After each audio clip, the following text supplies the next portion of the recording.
Welcome, ladies and gentlemen, to this video. Today we're talking about how to do wireless energy. So in one of the last videos, what we did is we did the reactor, which is what I'm standing on right now.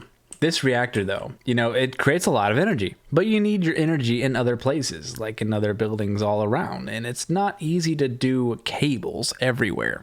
So wireless energy is one of probably the best way to do that. Now, the only difference is there's a couple ways to do wireless energy. Now, you'll know in All the Mods 7, or you may have heard in other forums, that Tesseracts are really cool. And Tesseracts are really cool. But here's the problem with Tesseracts. They get really boggy really quick. And so, they can actually slow down your game. And if you're on a server, they can slow down the server. And actually, sometimes even get deleted from servers because server owners will, auto-delete Tesseracts because they're so boggy. And I think in one of the updates, they actually just removed Tesseracts altogether from the mod pack. So depending on which version you're running, you may or may not have Tesseracts. So the solution to this is the dimensional cell from RF Tools Power. So the dimensional cell is essentially acted like the Tesseract, where you can attach power to it, send it in and out, and send it other places. So here's how these work. Dimensional cells, there's three types of dimensional cells, right? There is the basic one, the dimensional cell, and you need diamonds, prismarine, emeralds, redstone blocks, and a machine frame. Machine frame is just blue dye, iron, and gold nuggets. Okay, it's not super expensive. The prismarine is kind of rare, as in that was probably the thing I didn't have when making this, but I was able to go get some real quick. The advanced version uses infused diamonds along with the dimensional cell and then blocks of redstone. Essentially what it does is it brings up the input and output of the block itself. And then there's a way you can further upgrade, but we'll go over that in a minute. The next thing is the dimensional cell simple, which is cheaper, but it takes away the prismarine basically, and it just has a little lower input and output. There's a way you can upgrade those. So for instance, if we're going to make one, let's see, I forgot to check if I even had prismarine. Okay, I do. So if we're going to make one, right, we made one. We have a dimensional cell, but we want it to be a little bit more high power than what it defaults to. And the default, by the way, is as you can see in the top left up there, 5,000 RF per tick. It's a decent amount, right? So to upgrade these, you'll need the machine infuser, which essentially upgrades the machine by magic. The infuser, though, uses dimensional shard. Dimensional shard is something, if you're going to go this route, you'll need a lot of. So I highly recommend a big mining system in order to get a lot of dimensional shard, to then use fortune to get a lot of dimensional shard out of the ore, which if you check out my later video coming up, you can see how to do that. So dimensional shard uses, basically, you put the machine in here, like so, you put the dimensional shard in here, and it just starts getting to work, and you can see that it's got 1% infused, so on and so forth. We're not super concerned about that right now, but just how it works in general. So the way I have my power system set up, right? We have the one that's on top of the reactor that you saw in here. And then in here, I have a whole bunch of batteries, essentially a place to store energy. So my energy storage is in here. And another one over here with it being completely infused, it has a 30,000 RF per tick. So it's getting a lot of energy really quickly from the reactor. And since each side is individually doing 30,000 RF per tick, you'll want to make sure you're utilizing it to its fullest ability by having each side attached to a wire. That's why we have wires on all sides of it. The only reason I don't have it here is because I didn't plan for that when I was originally building this building. And I thought, 5 or 6 is good enough.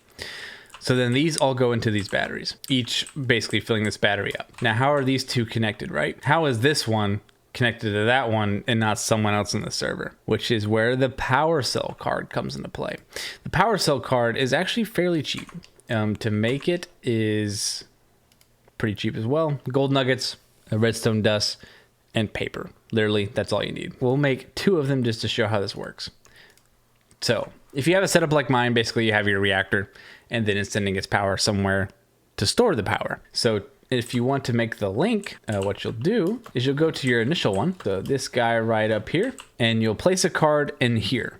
I'm assuming because you'll have no cards. Now, when you do that, it'll give you a link number. And so if you have your second one that you'll put in the other one, you put it in this link category, and then it gives it the same link number as what's in here. Now, I'm not going to do it with these ones because I don't need it, but because I only have one thing connected to my reactor. and then the output from there. I'll show you that in a second. So that's how you make the links. And then you take your linked one, go into your other one right over here. And then you take your one you connected, set it over here. You see this one also has the link number 14. Boom. Now this is getting power. That's how you can wirelessly transmit power. I personally do power cells as a way to store energy. It's, I mean, a crap ton of energy stored as you can see up there. So what I do though is I have my energy coming from the reactor up here, and then I have a a power dimensional cell down here. I just use a regular one because I don't really need a lot of output for this, because not much machines are going to be doing that much. If I just put simple ones everywhere else, they're really cheap. They output enough energy to do it at least slowly. Unless the place is very important that you need a lot of energy quickly, you can just do simple ones everywhere. So then I have one output basically from all these batteries coming into this one here, right? And I could do more. I just ran out of cables and haven't done it yet. I haven't fixed it up. So then this one, as you can see, it's a different link number, link 15. So if I wanted to make a dimensional cell somewhere else to connect it to, click it there, it becomes link 15. Now I can do this one here. Now I got two of them. So, and as you can see, and what we'll do just to test it is I'll make a simple one in my new building that I'm working on over here where I'm testing out other mods. And if you want to see us testing out other mods, you can always come over to twitch.tv/JOND0T, where you can see us having fun. So what we'll do here is we'll make a simple dimensional cell. Pull that bad boy in here. This one's simple. Doesn't use a lot of energy. And then just go like this. Boom. Shot up full of energy. Now, one thing you do want to remember is that you can set all the sides to be in or out. You can use a smart wrench if you want to tweak it to be more individual, but most of the time you're using just one or the other, in or out. So you want to make sure you set one of them. So I set this one to out, and now energy can be output from here, and then voila, you have wireless energy. So if you have any questions about how to do wireless energy with RF Tools Power, put them down in the comments. If you want to come check us out on Twitch, you can do all the fun things over there. Thank you guys for watching. Have a great rest of your day.